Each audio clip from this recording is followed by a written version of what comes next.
Okay, so here we are again, and you can see I have this piece of material between the two milling machines.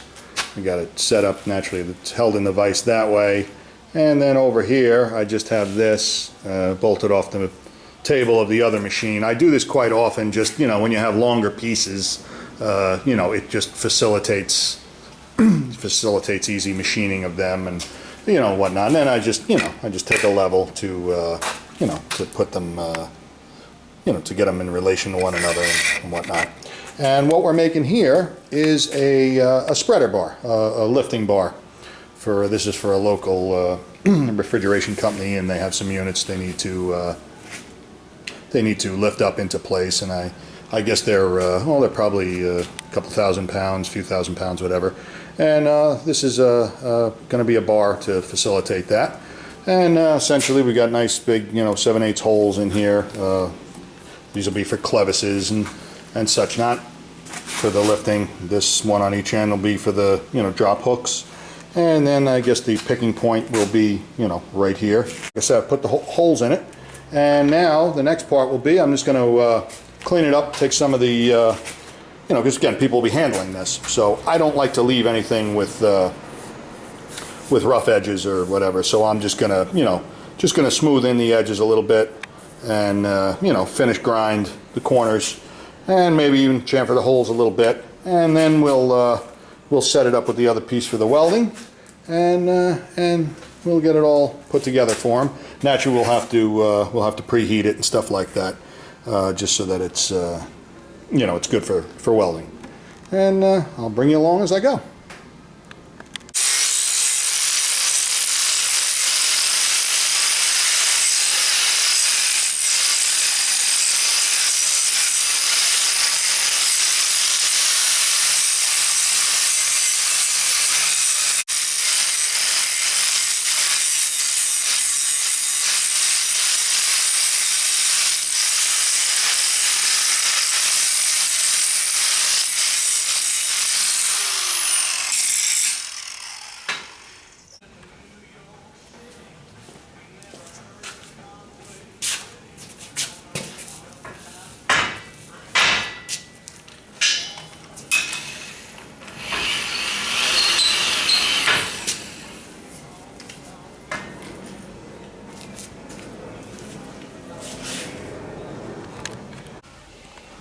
All right. I guess I should mention when I do something. Well, anytime I do holes, I like to chamfer them.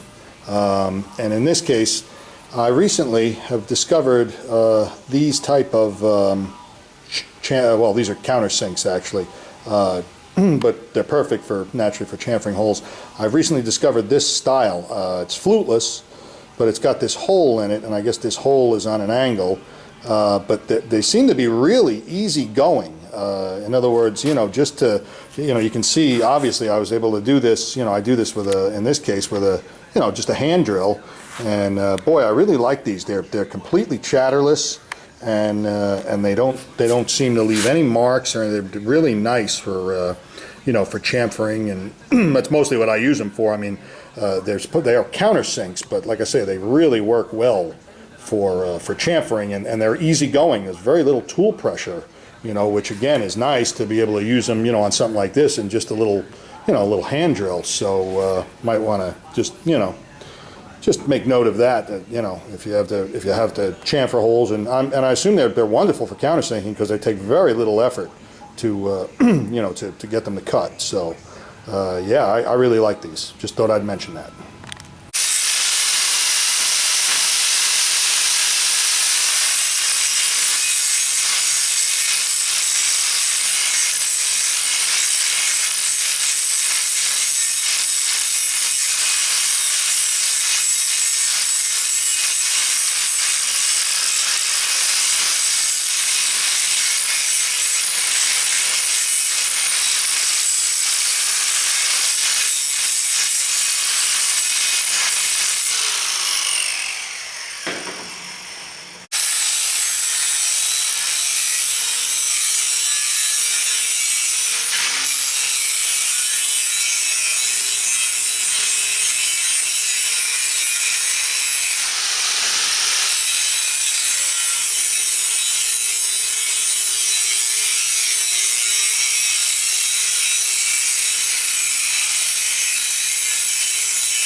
Okay, so what I've done is I've got it all set up now, and I've squared it. I've got it all clamped. At first just loosely I clamped it, and then what I did was I also loosely put on this.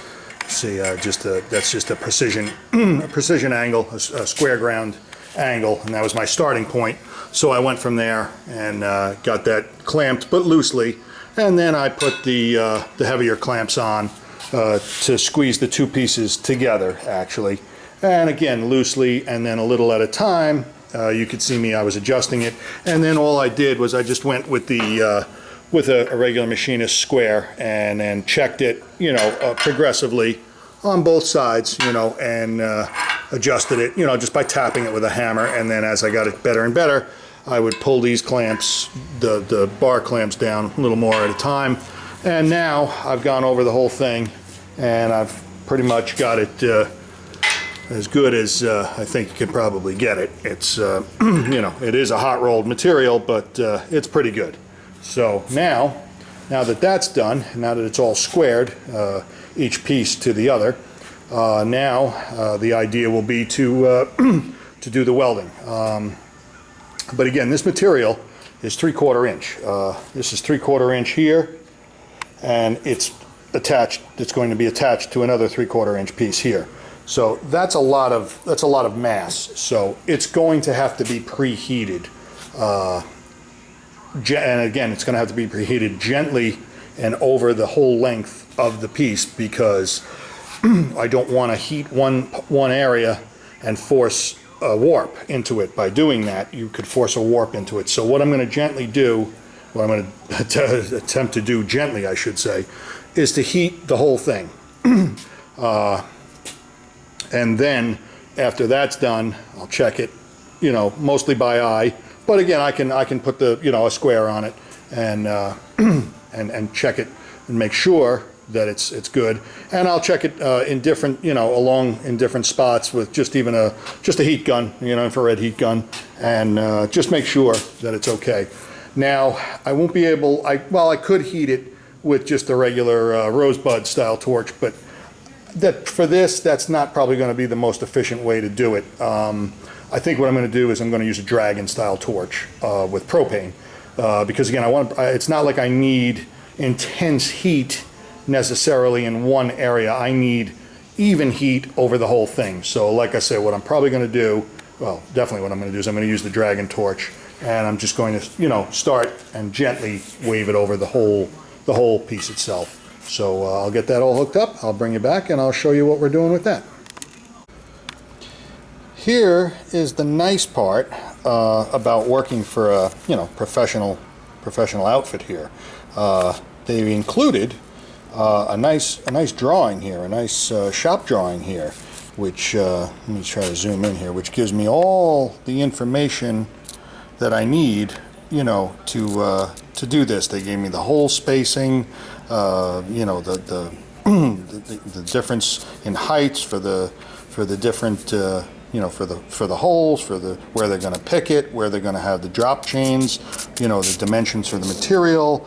You know, let me zoom in here and maybe you can see some of this. But yeah, this really, and my goodness, they even explain what kind of material they're going to want this made out of. Not that it necessarily all pertains to me, but they say what type of hardware will be used when they do the lifting, you know, and it even actually gives me kind of a little idea how to place the welds and everything like that. So it's very nice to have a nice little shop drawing like this. It really makes it a whole lot easier to you know, to get the job done, you know. So that's definitely a plus too. Anyway, I guess now that I have everything set up, what we're going to do is I'm going to start trying to bring this thing up to temperature, and you know, this way I got my welder set up here.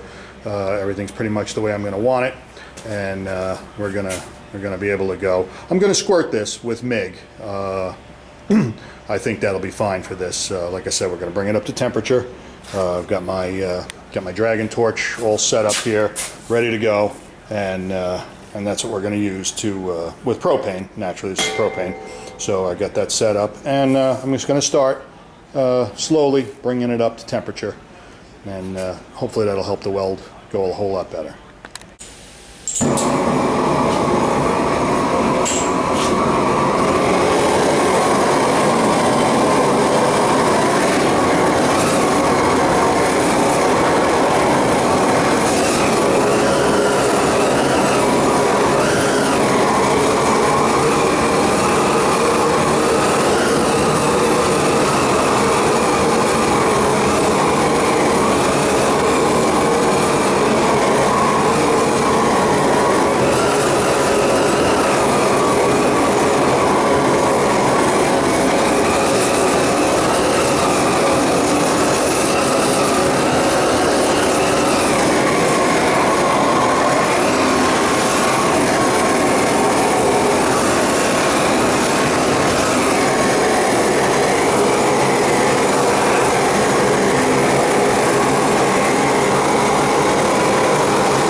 Okay, well, I don't know if you can hear it creaking and cracking as it expands and contracts with all that heat in it, but I've got it steady according to my infrared gun here. I'm between 560 and 590 here, so I'm checking it in all different spots so it's nice and even, and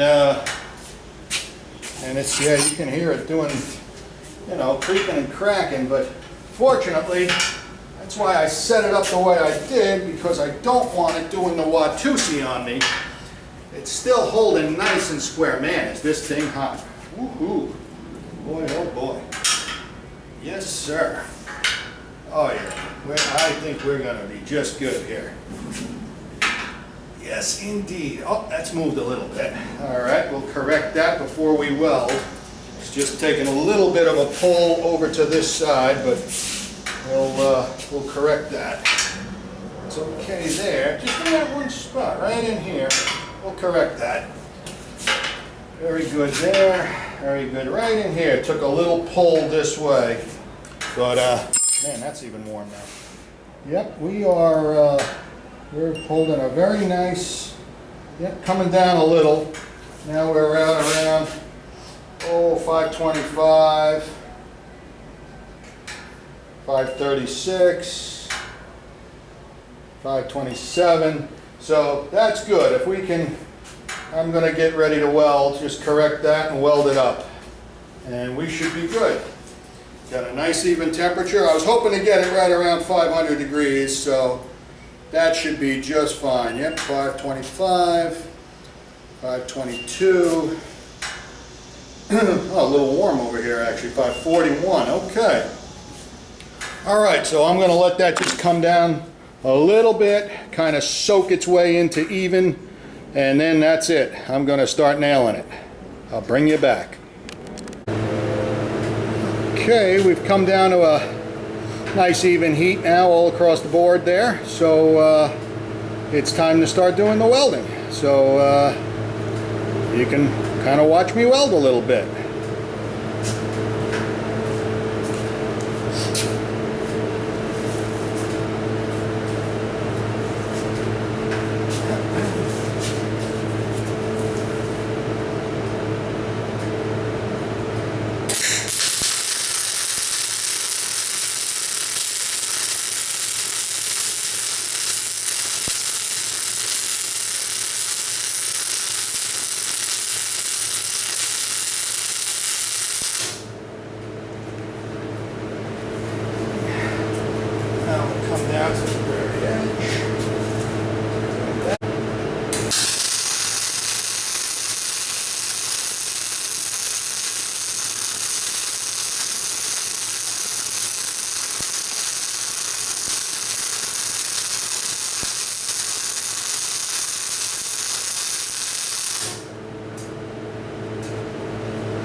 Okay, well, all the welding is done, and I've released the clamps, and it's been cooling now for a little while.